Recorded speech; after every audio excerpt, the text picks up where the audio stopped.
And yeah, if you have any questions, just pop them in the chat and I will hand over to Kathy now. Lovely, that's great. Thanks, Sophie. Welcome back again, everyone. Obviously, you all met me earlier when I was doing the general introduction. So I've sort of shown you some images earlier of some of our work. I'm going to talk now just specifically on behalf of the Design for Performance course. So as I mentioned before, being the head of the programme, it means that I'm obviously the custodian, I suppose, really of all the courses, but it does mean that I have interaction with every single course and every single student as well, which means that obviously I know all the courses very well. Our design team are absolutely up to their eyes today. We've got several kind of presentations going on at the moment, so I'm speaking on behalf of them. But to be honest, I could have I could have done any one of the presentations. So yeah, so hopefully I'll be able to give you a bit of a better outline around specifically the design course. So please do pop any questions in the chat if you like. I'm going to speak for a little while and then give you plenty of time to ask questions. So, you know, as I said earlier, the more you can ask at this stage now, the better. There's no such thing as a stupid question. You know, often somebody will ask a question that they sort of feel like, oh, is this really obvious? But do you know what? You're probably often speaking on behalf of a lot of other people as well. So please don't feel that, you know, there's any question that you shouldn't be asking at all. As I said earlier, I really want to make sure that you get as much information as possible today so that you can kind of make a really informed judgment around, you know, what you want to do next. So please, please, please ask. If you want to switch your cameras on, that'd be nice to see your faces and just say a little hello. But obviously understand if you don't want to, that's fine. That's not a problem at all. So what I'll do is I'll just talk a bit about the course. I'll talk you through how the course works, the type of stuff you'll be doing, and obviously then there's specific questions you might want to ask. I can talk a bit more about the portfolio as well, because I think that that's something that I'm sure a lot of you want to know more about. Some of my colleagues may have spoken a bit about that. You might have asked questions already, so hopefully you've got the information there. So let's just start by talking about the nature of what the Design for Performance course actually is. As I mentioned earlier, it's sort of, I guess, what historically we once upon a time called set and costume design. It still has quite a big emphasis on that area, but it's really more about the visual environment that you create as a designer. So, and the reason I call it the visual environment, because it is fundamentally about kind of visual aspects and kind of materials. You know, having said that, you do find that there are designers that work across with maybe kind of moving image or work with sound as well sometimes. I mean, I'm just greedy. So although I, you know, kind of am actually, I suppose what you'd call officially a lighting designer, I work with sound and I work with kind of spatial design and making work as well in that area anyway. So I think that's very much within the kind of European model that you tend to find. And as I mentioned before, within the European model, that's often what's referred to as scenography as well, with maybe one person that has the overall vision of how the kind of environment is going to manifest itself alongside the director.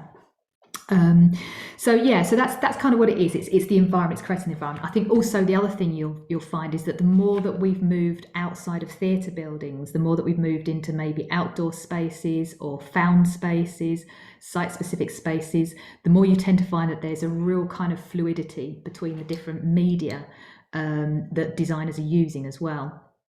So that's why it's really important that what we teach you in the Design for Performance is, you know, is sort of grounded within the foundations of what I guess we would have called set and costume design, but actually it opens up and expands to working with a lot of different media. So that gives you much more scope in terms of the type of work that you can make and, you know, as a professional, the kind of environments that you want to kind of move into as well. I also sit on the committee for the Society of British Theatre Designers, so we're always very aware of, you know, what's going on within the whole of the UK and how work is being made and how designers are operating. So again, that's something that myself actually and Andreas, who is one of the team in Design for Performance, he's also on the committee. So between the two of us, we're able to kind of bring back in a lot of understanding around what's going on within not just British theatre design practice, but actually internationally, because we're also connected within an organisation called OISTAT. which I'm not going to go, it's an acronym, it's in French, and I can't always remember the order of things. But basically it's the organisation that covers scenographers, theatre architects and designers. So that means that we have that link with our international colleagues as well. So we're able to sort of see what's going on in the world. So we always make sure that we're injecting that and weaving it back into the curriculum all the time. So that kind of gives you an idea about what our aim and ambition is, that we're always wanting to kind of make sure that you are absolutely current and that you know exactly what's going on, so that you're kind of prepared for what is now within the industry. A lot has changed, obviously, in the last 18 months, as you can imagine. Things have really moved around. One area that we found that's been really interesting and kind of encouraging is the fact that obviously a lot of stuff has been broadcast. The lens-based and moving image has really become obviously kind of a major thing since we've all started seeing each other through this screen. And one thing that's always been the case is that studying theatre design, in its kind of most reductive form, has always been transferable into film and TV anyway. So we often find that, and that's not just within Central, but most of the other similar institutions across the UK, we've always found that our graduates very easily move into film and TV because it's entirely transferable. The skills that you learn, the way that you apply yourself, some of the language is slightly different, but at the end of the day, you kind of know what those roles still are. So that's the other thing as well. There's a really thriving film and TV industry that we're absolutely kind of set up for as well, without ever aiming to be a film school, because we're not a film school, but we have all the kind of transferable skills there. So that's kind of overall. Just in terms of how the 3 years look, we take you, I'll give you the big arc to start with, and then we kind of talk about the detail. So we take you on a journey from obviously a lot of the kind of fundamental skills, so the kind of the hard skills that you need in terms of the making and the thinking skills in the first year, and you get to apply them on speculative projects as well as realised projects at the end of the first year. That takes you into the second year, where you start to kind of upgrade some of those skills a bit more advanced. You then get to apply them in maybe kind of larger forms of speculative projects. So whereas in the first year you might work on a small scale text with maybe kind of less scenes in it, you then might transfer that into something more like an opera with a larger ensemble in the second year, and then start working on collaborations with other programs across the school on realised projects that maybe have internal audiences. And then in the third year, you'd again upgrade some of those kind of hard skills. So for instance, a speculative project might be based around dance or something that's much more kind of free form, that requires a lot more scope and thinking, kind of for yourself in terms of how you really push the boundaries. And of course, then collaborating on much larger projects. So it could be anything from sort of text-based work, working with the acting course, or devised work, working with the collaborative and devised course, working with drama and applied theatre education on a project for young audiences, maybe out in, I don't know, kind of a found space somewhere, or working on the musical, maybe with our musical theatre course as well. So you can see how it kind of steps up. The more that you learn, the more that the responsibility steps up. And that's the important thing. It's about taking you from a level of learning the skills, understanding how to apply them, up to then taking on more and more responsibility for leadership.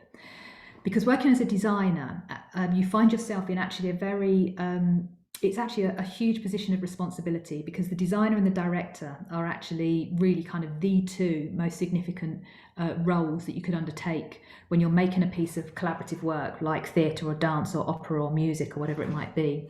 So, there's a huge amount of responsibility, and that responsibility isn't just about the design that you're creating and what you're conceiving of. It's actually how you then communicate that design to all the other people that are actually going to realise it.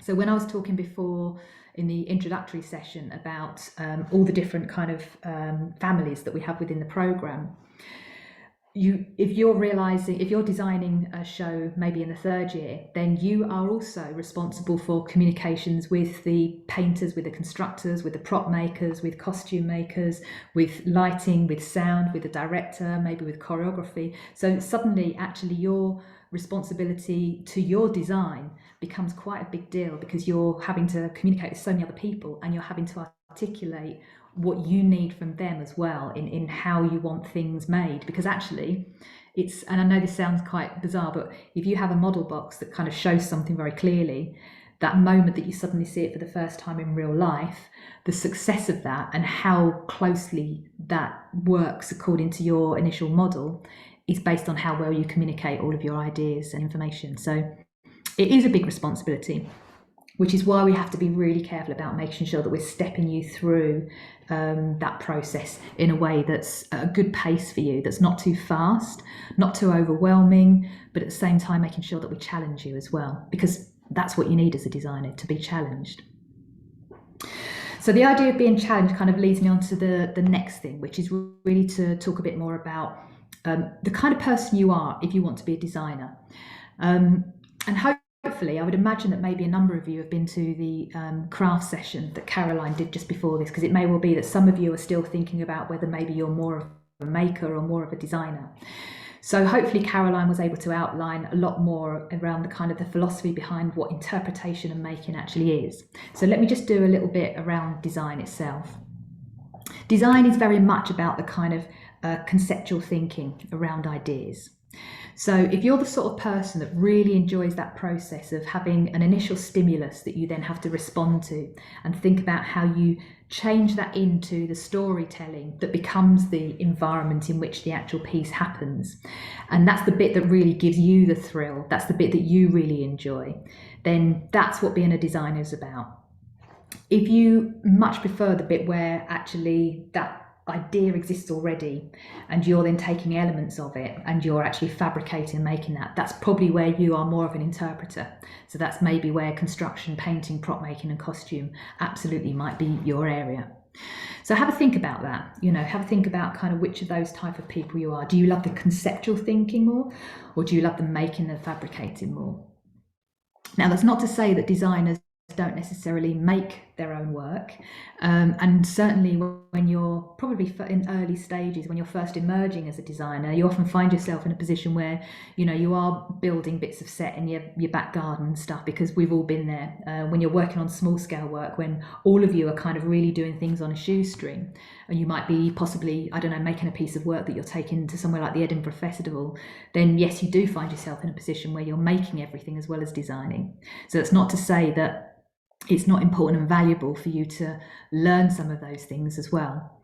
And certainly that's something that we introduce into the course. So having an understanding of how to build and how to paint and how to use texture, how to think about the space that you're working in. So for instance, one of the things that we're doing with our designers is to have a couple of sessions where you're actually flying stuff as well. So when we talk about flying, we're talking about in a proscenium arch venue where you're actually creating things that you use to fly, and you learn how to fly, because understanding those stage technologies means that gives you the opportunity to make an informed decision about what you're putting into your design and how it's actually going to work, because there does have to be a practicality to how things are operating as well. If you've got moving pieces, if you've got scene changes where things change and open and close and fly out and move off stage and move on stage, you need to understand the mechanics of how that can work.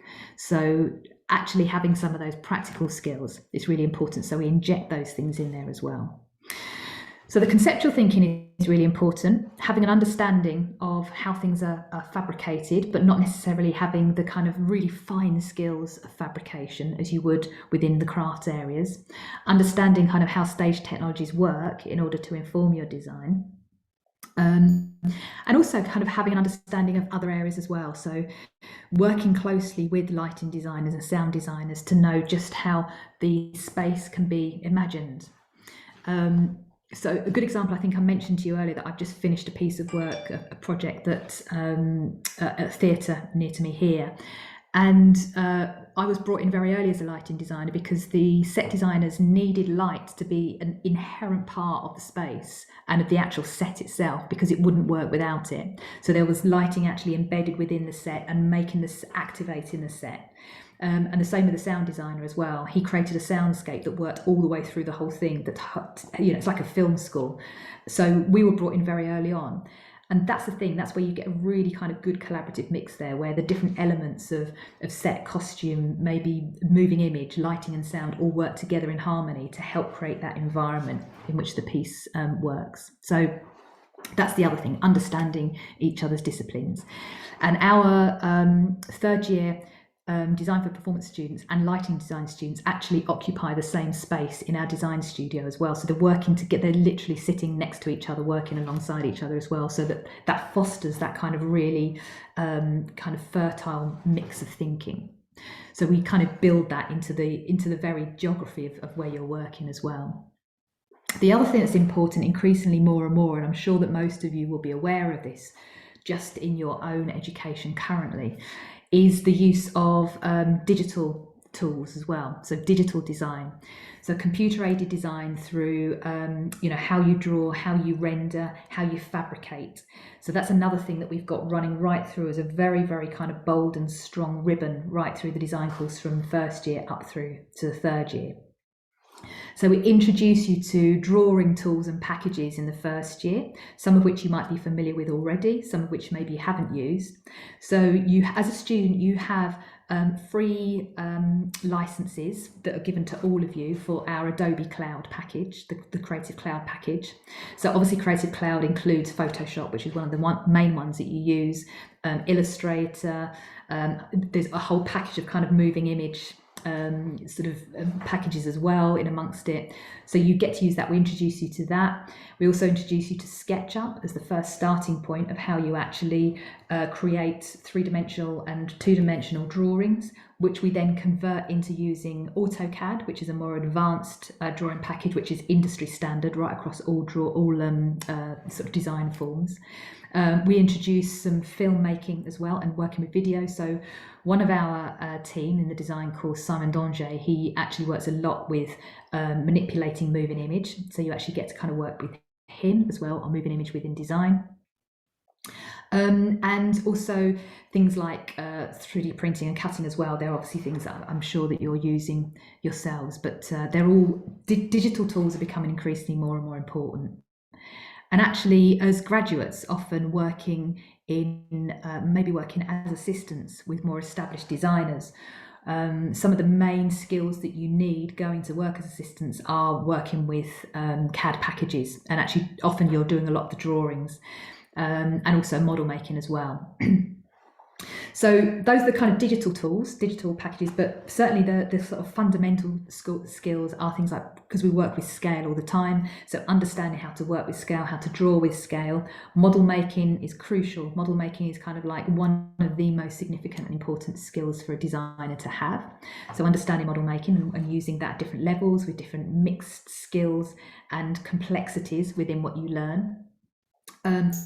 Understanding how 3-dimensional space works as well. So Andreas, who I mentioned before, who is one of the team in design for performance, he's actually an architect by practice. His initial degree was architecture, and then he moved into scenography. So he brings a lot of that to the course, where actually understanding space and how space works and how you work within space and how the human scale works within space as well. So that's both practically and philosophically as well. And then Alex, who's also the course leader for the design at the moment, she's very similar to me. She kind of works between lighting and works with space as well. So again, she's able to introduce kind of other layers of kind of knowledge and skills and understanding. So there's a whole range of different things that you'll learn as you go through. Costume is really important. You get to work with our wardrobe team, so you get to understand how costume works. There are kind of small aspects of making that you'll undertake, but not in a large way. So that's the thing that's really important. There isn't kind of an emphasis on making of costume, because obviously that's the costume construction course, but there'll be aspects of it that you will learn. You'll certainly learn about how to costume a show, so how to source for costume a show, and what it means to actually put together an entire set of costumes as well as part of the storytelling. You'll understand how fittings work, how you communicate in fittings, how you work with actors, and how you actually understand the etiquette around fittings. So those are also really important skills. you obviously, one of the most important things, will understand and learn the philosophy around what storytelling actually is as well, because fundamentally what we do as all theatre makers, but particularly for design, is it's how you actually how you convey the story that's trying to be told through the piece, whether that's a piece of theatre, whether it's opera, whether it's music, whether it's dance. It's all fundamentally about storytelling. So that's kind of the main thing really, is how do you tell a story. So we concentrate quite a lot on sort of deconstructing texts and deconstructing music and deconstructing space and thinking about what it is that you need to be able to tell stories. And that's one of the main things I think that is the real, I guess what's unique to Central is that we focus more on the storytelling than anything else, because once you've got that as your kind of, it's like your spine. The storytelling is the spine, and then everything else kind of sits around that. So once you have that absolutely nailed, you could work across any different form of live presentation, recorded presentation, or even within kind of areas of, you know, sort of galleries and museums and stuff, because if you can tell a story, then you can design for any single one of those spaces. So those are the kind of main things. So as I mentioned, the sort of fundamentals of model making, of initial CAD drawing, and also collaborating right across with colleagues from the rest of, you know, your peers from the rest of the programme, really is kind of where you start in the first year. You then move on in the second term to deconstructing text. We call it text analysis, understanding storytelling, and working on your first speculative design project, which is essentially designing an entire show from all the kind of mood boards, drawings, illustrations, model box, costume drawings, presenting all of that, everything up until the point of, imagine if it was going into a real space but not actually happening. So speculative project being everything up until that point. And then in your final term in the first year, that's where you actually get to collaborate with other courses across the school on making the more experimental work, the stuff that I showed you earlier in the presentation, which was really about exploring just each other and each other's programs, rather than necessarily having to follow something that's very strict and rigid. It's a chance to really kind of loosen up your thinking in the first year, whilst you've still got time to experiment. And again, I can never emphasize it enough. It's all about experimentation. We encourage you to as much as possible. We encourage you to make mistakes, because it's really important that you do, because that's how you learn. That's what you draw on. You find out what things work and what things don't work.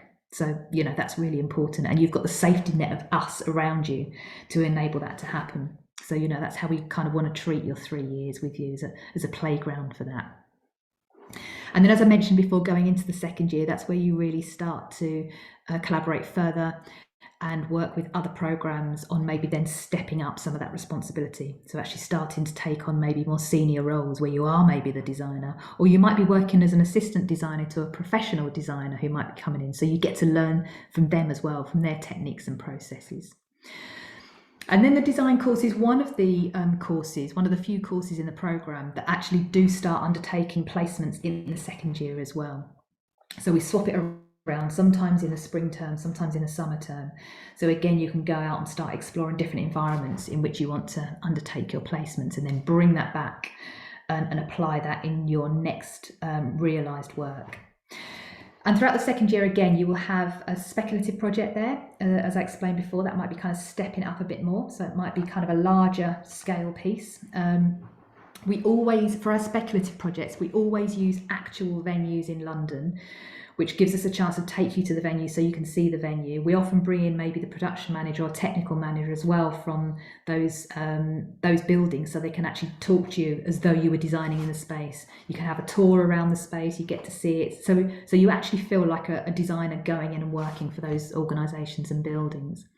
So for instance, the first year we often use the Young Vic Theatre, partly because it has the most amazing programming anyway. The Young Vic is just like one of the most exciting theatres, not just in London but in the country actually, and their philosophy as well is exciting. So, you know, we want to align ourselves with organisations that we think have really strong values, and the Young Vic is definitely one of them. It's also a flexible space, the Maria Studio, that we use there as well.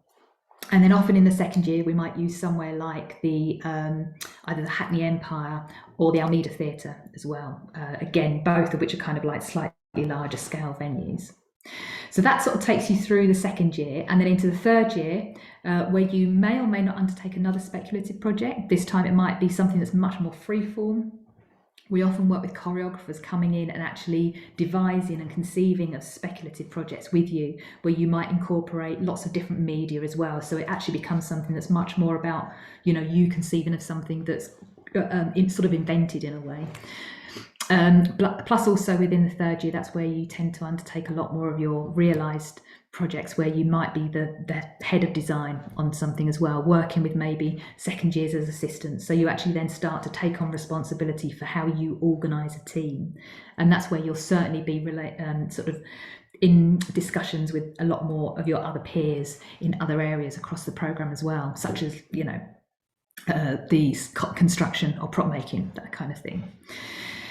So that's kind of how the 3 years looks. Obviously the important thing in your third year, I mentioned earlier about the future practice unit, which is the one that runs throughout the third year. That's very much about your kind of professional development. So that's where you start to build a portfolio, so a professional portfolio, an artist's portfolio, and you start to build your CV, your online presence, so your website, maybe Instagram site, that kind of thing. And also we have the exhibition as well, so it's a chance for you to display your work.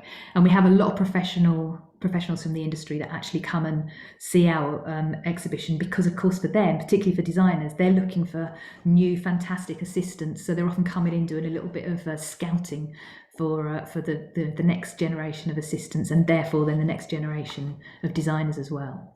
So the whole thing is stepped all the way through from kind of the little grassroots of making and understanding working with scale, right through to then you presenting yourself as a professional with potentially your future employers as well.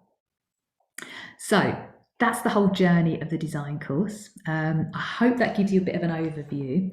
I'm just looking here because I noticed that we had a couple of questions that just popped up there whilst I was talking. So question here, do you have students who participate in the UCAS Student Buddy? Is it possible to see any students' work from the course? Okay, so 2 questions there. Sophie, I'm not sure about our participation with the UCAS. Do you want to answer that one?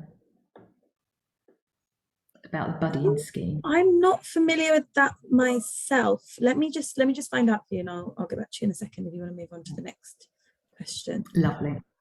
Okay, but Millie also had a second question there, which was, is it possible to see any students' work from this course? So yes, there's a couple of ways you can see that. One of which is to have a look at the exhibition that we showed you in the first session earlier, that Scott put up the link for.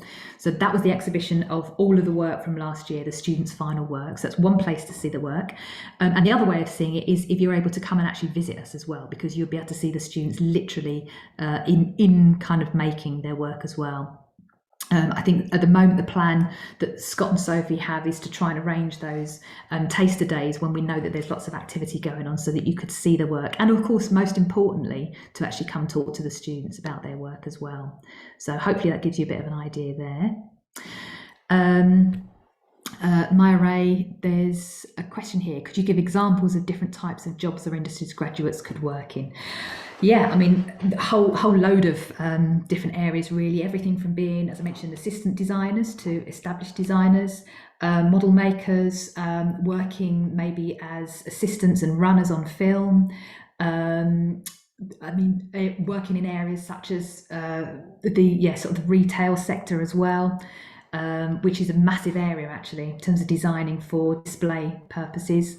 I mean, and of course, as designers, so there's a lot of different areas you can go into. I think that's the thing about this being like such an important core, in a way, that the design course being such an important core, because there's so many areas you can kind of spin out from there. So I hope that kind of answers that question for you. And then the second question, which is a really, really important one, I'm glad that you asked it because I was hoping somebody would ask this, which is how many places for each year. So our target is 12 places for the design course. Okay, so that's how many. In terms of how many apply for the design itself, we normally have in the region of somewhere round about maybe sort of 75 to 80, something like that would apply for just the design course. So there we are, gives you a bit of an idea about sort of what that conversion is. but this is why we interview all of you. So everybody that applies, we will interview all of you, because it's really important to see your work and see your, more than anything, we're designed to see your portfolios and talk to you, talk to you about your work, talk to you about your own ways of thinking, because that's what we're interested in. We're as interested in how you think and how you come up with ideas as much as what we see on the page in front of us as well. So that's crucial. That's why we want to, if you're interested in applying, we want to we want to get to meet you, basically. Okay, good, glad that helped. And also in terms of visiting, there are going to be some actual dates that are going to be broadcast, I think, aren't they, Sophie? We're just trying to nail down some dates at the moment, some taster days, and it's really kind of based very much on what the activity is that's going on in the building. So I think we're going to have possibly a couple before Christmas, and then we will have some after Christmas as well, but we just need to look at what the curriculum is and where we're sitting things just after Christmas in order to make sure that those taster days tally with when there's plenty of stuff going on for you as well. So I think the best thing is to keep an eye out, keep an eye on our website, and keep in touch just to find out when we've got those taster days coming up as well. So there's a few questions there answered.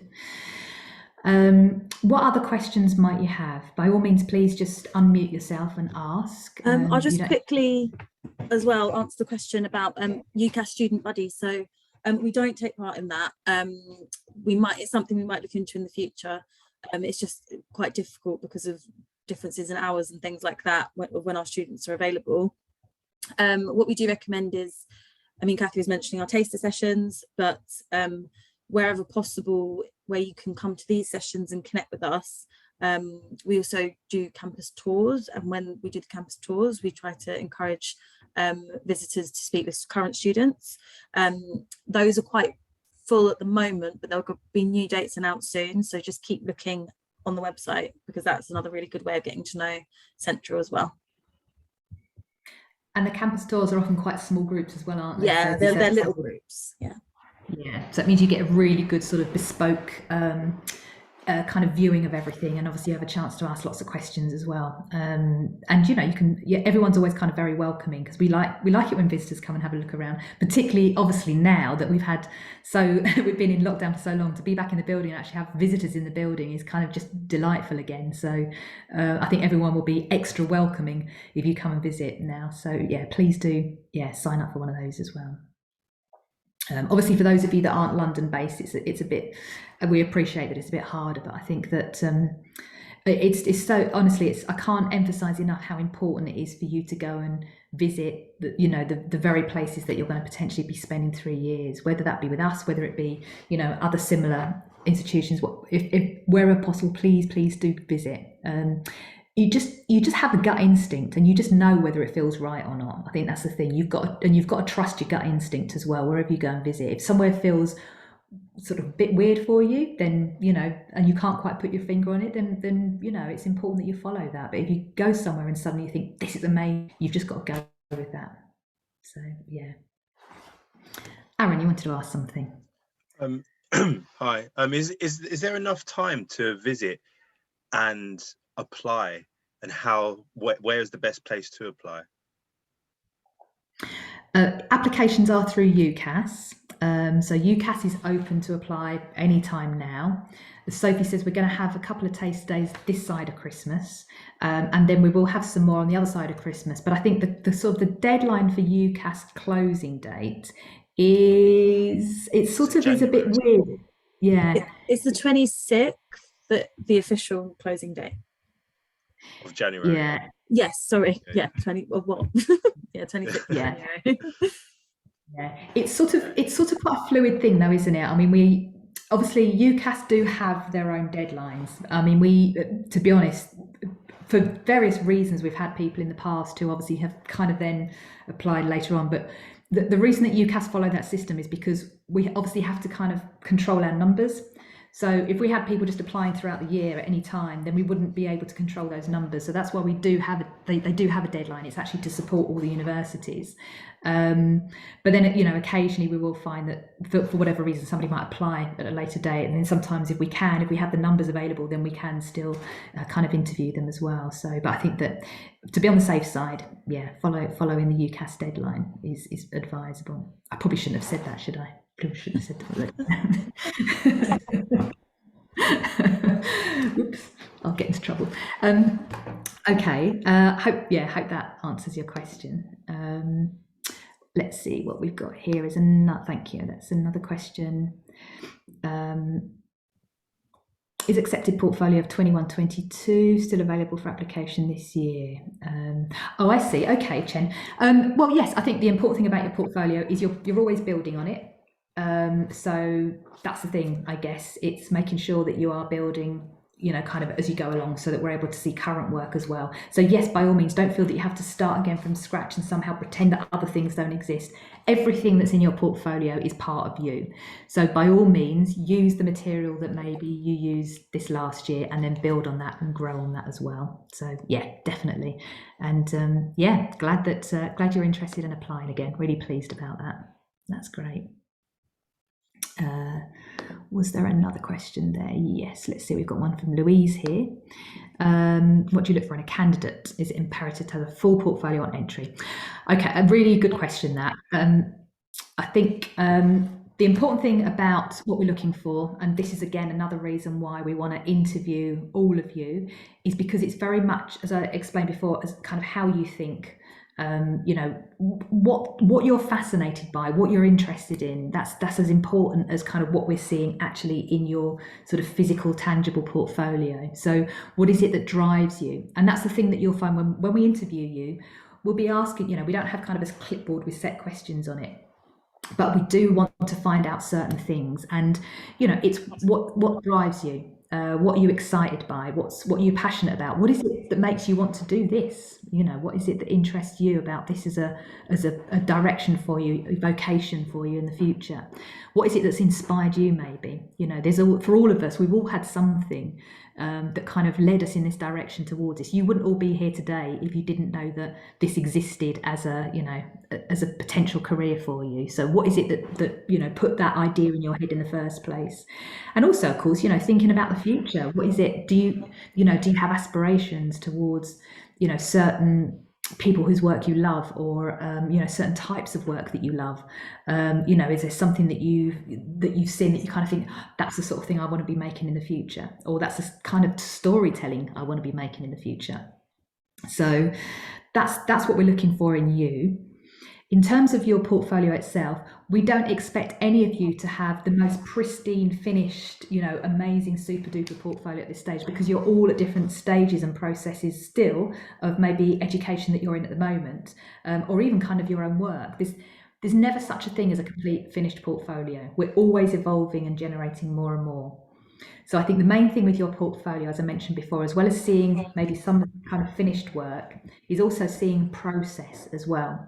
You know, sketchbooks, sketches, developmental stages of things. We're interested in all of that because, again, the process stuff is what enables us to understand a bit about how you think as well. Because if we can kind of see the type of thinker that you are, that enables us to understand a bit more about how you would approach different projects and briefs and things like that as well. So I think it's, please don't feel intimidated by the idea of a portfolio. I think often we think there has to be sort of something that's pristine and finished. It's really there as a way of, it's like a sort of you offering us an invitation to your brains, really. I think that's what it is more than anything else. So I think, you know, treat it like that. That's what we're interested in. Does that help answer that question for you, Louise? Okay, good, lovely, thank you. Okay, page limit on the, so another question from Chen, thank you for this. Also want to know if there's a page limit on the portfolio. Not really. I mean, if you've got like millions and millions of pages, and that'd be quite remarkable. And I don't know, I think I'd be a bit staggered, and I think I'd probably faint at the thought of that. But I think there isn't a limit, no. I think what I would suggest, though, is to think very carefully about how you curate your portfolio, because if you have got tons and tons and tons of stuff, We don't want you to just pack your portfolio full of stuff just for the sake of it. Okay, so think about curating. Remember what I said earlier about think about putting stuff in there that you can talk about. So, you know, think about putting projects in there that have got a story to them, that, you know, maybe for you, it could even be that, you know, the process of that project for you was maybe a bit traumatic and quite painful. Actually, that's as good a story as one that's kind of a really good outcome, because by you being able to talk us through maybe something that you found quite challenging, that's brilliant, because it means that you're able to be really honest and open about what you've learned and how you've grown through that as well. So I think, you know, make sure you put stuff in there that you feel really happy to talk about, that you feel confident talking about. And the other reason for that as well, and this is something I mentioned earlier, is that we want your interview to be your interview, okay, not our interview. It's got to be a two-way dialogue, because it's got to be as much for you to be able to find out whether being at Central is right for you as it is for us to know whether it would work for you as well. So we want to make sure that your interview is we appreciate that it's a very nerve-wracking thing. Okay, it is. Any interview is nerve-wracking because you know you've no idea what's going to happen. So we want to make sure that we try and make that easier for you and make that more relaxed for you. And the way to do that is to make sure that you're more in control of the interview. And being in control, is through you feeling really confident with the stuff that's in your portfolio, because it's the portfolio that's really going to sort of drive and lead the interview more than anything else. So if you feel really excited by what you're talking about in your portfolio, then that will come through. We'll get that passion from you. And for us, obviously, that's very exciting, because it means that if we know that you're excited about what you're doing, then we would, we'd want to spend, we want you to be people that we want to spend 3 years with as well, helping, supporting, nurturing, developing, inspiring and growing. So if we know that you've got that excitement and passion, that just makes our job really, really enjoyable, to be honest, because all we're doing then is we're just helping you through that. You're doing everything, we're just helping you. So I think that's what we're really looking for. I know that's a really long-winded way of answering your question, but I think I would just say, yes, think about how you curate it so that it's a series of things that, you feel have got storytelling to them, journeys, and you feel confident with. I think that's the main thing. Does that help? Does that give you a bit of an idea of how to approach it? Okay, great. These are all great questions, by the way, I think. So thank you for asking these, because I'm imagining that they're the kind of things that a lot of you would want to know. So thank you for those. I appreciate it. What else would you like to know? What other questions do you have? What things would be helpful? Or if you have any other questions, actually, I don't need to kind of be shy about sort of talking about the fact I've worked across many other drama schools as well. So I understand all the different processes of all of them. We all have very, very similar processes. And I'm sure that most of you are going to be looking at lots of different places that you might be considering. So if there's anything I can help you with understanding the bigger picture of what you're about to embark on, then by all means, please ask. And, if there's anything I can do to help you, that's what I'm here for today.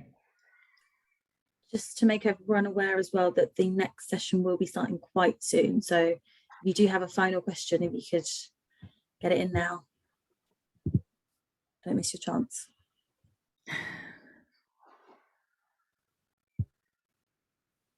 I think the final session now is going to be about the much bigger picture of sort of accommodation and applications and stuff like that as well. So you'll get a chance to speak to Reese about all of those things. So, yeah. All right, the last couple of questions here then. Is there any way you can see examples of portfolios? I'm afraid not, no.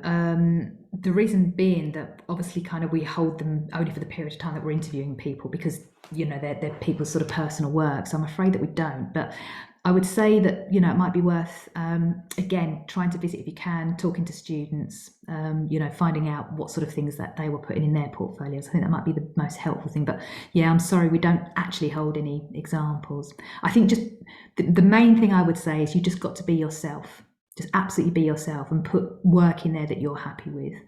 Don't feel there's somehow something that you have to fulfill. You will, if you're happy with what you're putting in there, you'll be able to convey that. So, and that will come across to us as well. Chen's another one here. Does everyone study design performance have a chance to make a real show for graduate exhibition? Yes, absolutely. So all of you will realise something at some point. Or, you know, students sometimes choose not to, and that's their choice. But yes, you do all have that opportunity. So you'll always have something in the exhibition that you'll have realised, at least one show, if not more, actually. And Sandrine, how did you teach during lockdown? We reinvented teaching. We had to reinvent it 3 times. So it was a lot of work, but we did it. So some of the stuff that we would normally do in the studio, we were able to do online. We were able to come back in the building for part of it. So we were doing some hybrid teaching as well throughout various different parts of lockdown. When we were in the spring lockdown earlier this year, we weren't able to be in the building at all. And so we did have to do a lot of the sort of preparation for design for productions online together, lots of meetings, lots of kind of screen sharing, lots of showing stuff. We built an entire platform for presenting work to each other as well. And it meant that we just did a lot more research and preparation. We also pushed all of our productions right to the summer and extended the summer term so that we still did the same number of productions, but we just squashed our spring term down smaller. So all the online stuff we did then, and then we extended our summer term so that we could, from April, so that we could actually do all the productions then. So we just did a lot of reinventing. But, you know, hey, we're creatives. That's what we do. We reinvent all the time. So, you know, that's the thing. I think there are obviously kind of some education areas, higher education, that couldn't, but it's what we do. It's what we do for a living. So we're reinventing all the time. Do you do exchanges with other foreign universities? We're not part of the Erasmus scheme, so we don't have interactions through Erasmus, but we do have other exchanges. So for instance, we've got a system with DePaul University in Chicago. So we have some of their students that come over and undertake a term in the 3rd year. Myself and a colleague are actually about to go to Rotterdam as well in a few weeks' time. So we're looking at some kind of an exchange there as well. So we have, and we also of course have informal placement opportunities as well. So, but we're not part of Erasmus though. And to be honest, Erasmus Plus since Brexit has kind of been difficult for a lot of people anyway. So I think that even being part of it would still be a real struggle in terms of visas and things at the moment. So I think that's the same for anywhere else that's part of the Erasmus scheme. Okay. Lovely. Glad that helped. Brilliant. Well, thanks for all those questions. They were brilliant, really good questions, and I hope they've been helpful for all of you. And yeah, please do contact us if you've got any other things you need to ask as well. As I say, the important thing is that you understand as much about us as possible, and we're here to help you, so please do. And come and visit, come and say hello in real life. Real life. Thank you, everyone. You'll all be sent a recording of the session, and the next session is starting now. Thanks. Bye. Have a good day, everybody, and a good weekend. Cheerio.